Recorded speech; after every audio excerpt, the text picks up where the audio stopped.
জাতির ভাগ্যের পরিবর্তনের বড় রকম সুযোগ এখন জনগণের হাতের মুঠোয়।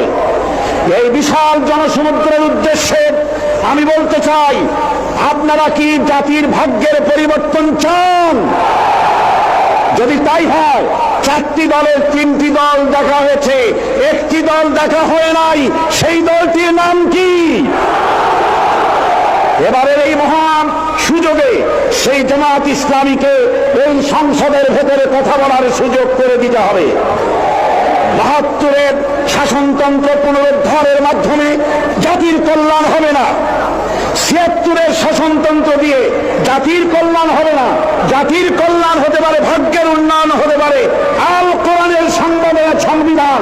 কেবলমাত্র কোরআন, শুধুমাত্র কোরআন, একমাত্র আল্লাহর আইন, সব লোকের শাসন ছাড়া জাতির কল্যাণ হতে পারে না।